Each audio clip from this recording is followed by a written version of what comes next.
What's up, budget buddies?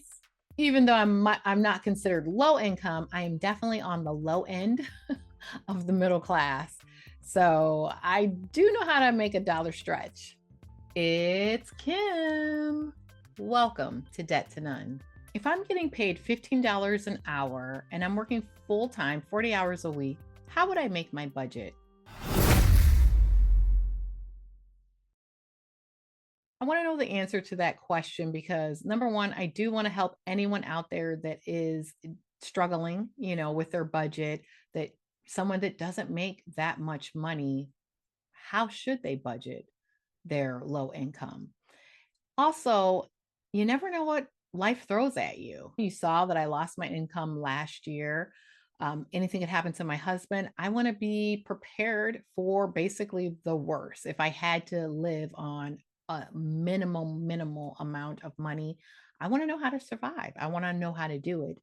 Also, because I don't have to live on $1,800, I can take the excess money and put it in other areas, more for savings, more for retirement, more for trips, or whatever goals that my husband and I have set for ourselves.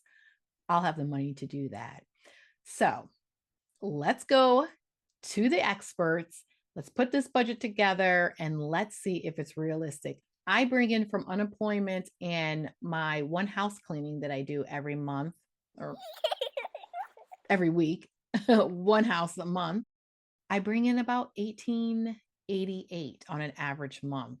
That's going to be my challenge for this month, for the month of January. I am going to try to strictly stick to what the experts say that I should be doing with my $1,800 income. Now, that's my income just with unemployment and my cleaning client. That does not include my husband's income or YouTube. I'm going to use this challenge to kickstart in myself a frugal mindset or a more frugal mindset. I wouldn't consider myself actually frugal. I want to lean towards that direction, just so I'm able to make my money stretch as far as it can stretch. And I don't want to feel like I need more, like I need to make more money. I don't like that feeling. I just kind of just want to live simply and just enjoy life, get my fulfillment from helping other people, not from collecting bigger and better things, the things that money can buy. That's not the life that I'm after. Even though I'm technically not considered low income, that is where I've come from. That's how I grew up. And so that's one of the main reasons why I really want to make that more the focus of this channel. I just want to do whatever I can to help people that are, struggling to make ends meet because, that's rough. And I would appreciate someone doing that for me. So a person that works full time at $15 an hour would bring in $2,400 a month, but let's just say $600 of that went to taxes, and they're only netting, or they're only bringing home $1,800 a month. I'm gonna take the percentages that the experts say that need to be allocated per every category according to $1,800 take home. They say 35% should go to housing, which would bring you to $630 for rent. In this area or in the Chicago area, that's really low. A person that is only taking home $1,800 a month would definitely need some sort of financial assistance or a roommate. Utilities, 5%, they said should go to that. So that brings you to $90. So $90 for utilities. I believe that's doable in an apartment. Food, 10 to 20%. So let's say you only spent 10%, and that would be $180 for the entire month for your groceries. I'm literally going to attempt this month. I have not gone grocery shopping yet. Here's a few of the grocery items that I will be getting throughout the month. As you can see, I eat pretty healthy. I'm trying to be even more strict with my diet, focusing on an anti-inflammatory. One, just for health reasons. So some of the things that I need to get will be a little bit more costly, but I am really going to concentrate on getting the cost down and trying to see if I can get it to $45 a week. Of course, not everything on my list is something I'm going to need to purchase every single week. So that helps too. Transportation, 15 to 20%. We'll take the low end. 15% would bring you to $270 for transportation. If you have a car note, you'd have to stay under $200 for your car note. And then that would give you money for insurance, which technically, I feel like people spend like $100 a month for insurance, but maybe you would just get liability only. But then you got to remember gas. So all this factors in. So maybe it's not even advantageous to own a car. Maybe you would have to take public transportation only or carpool. Oh, this is so rough. For my budget, this would actually work because we don't pay a car note and we are under $100, I would say, for like insurance. I pay like $570 for 6-month premium. Clothing, you should, they say 3 to 5% of your income. If I keep it at 3%, that's $54. I don't buy clothes every month. So I could work with this, or you could just be like, well, I don't need clothes this month, next month, and the month after that. And then that $54 would just add up. Because that's what I would do for sure. Medical, 3% of your income. So that also is $54. There are resources for medical for sure. Discretionary spending, they say 5 to 10% of your income goes towards that. So if you say 5%, that brings you to $90.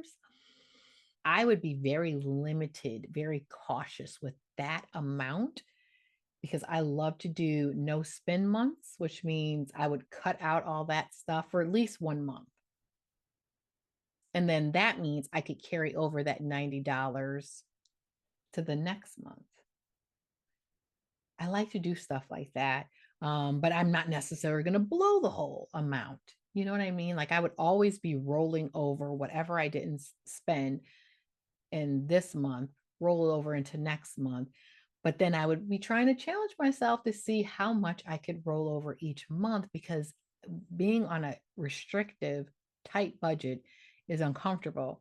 So each month I would be trying to ease up that pressure and that restriction by cutting the cost, cutting my spending, things that aren't really necessary, except with discretionary spending. That also would include any personal hygiene products or household items.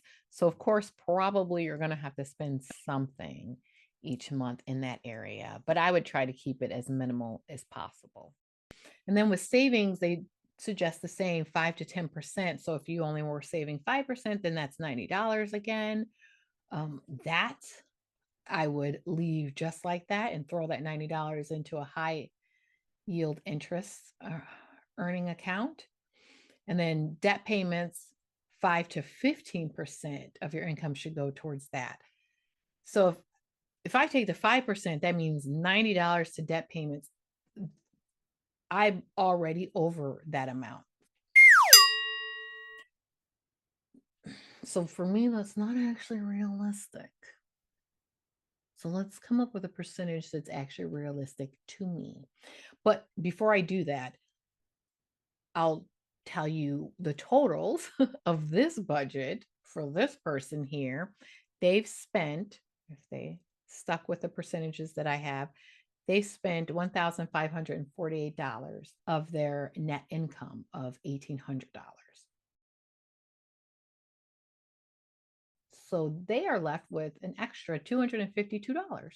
That's fabulous. This won't work for me. So let me just calculate what percentage that I would need. Okay, so this is my budget for the month. On an average month, I'm bringing in 1888, but you do notice for my housing, it just says 376. My mortgage is 753, but I am married, so I do have some help there. So this is like for someone who has housing subsidy. But here's the totals that I'd be working with or that I'm trying to stick to. So that's more realistic for my budget. So I'll go ahead and put that in here. So what I'm going to do this month is I'm going to see if I can live according to this. Now my housing is more than that, but I have a roommate. I don't have a roommate, but you know what I mean. I'm married.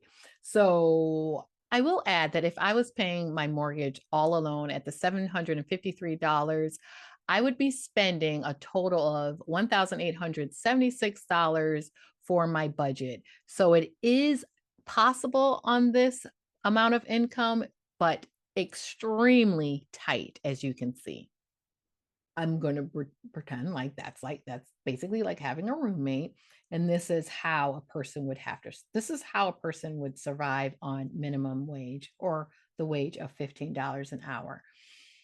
Everything that I learn along the way, I'm going to take note of and I'm going to share with you and any type of resources that I've come across to help make this budget livable and doable and realistic. I'm also going to share with you. This is a challenge that I'm excited to do. I want to see. Stay tuned to see how my month has turned out. What happens when you actually don't have the income to cover all your expenses for the month? How can you survive on an extremely low income? That'll be my next video after this one. And then in the beginning of next month in February, I'll come back on here to let you know how I did while I was living according to this budget that we've set up in this video. Thank you so much for all the support you guys have been giving, your feedback. I'm listening to you. I'm interested in hearing what's going on with you. If you guys are working with a low income, talk about it in comments and so we can chat about it. So with that, I really hope that I see you next time.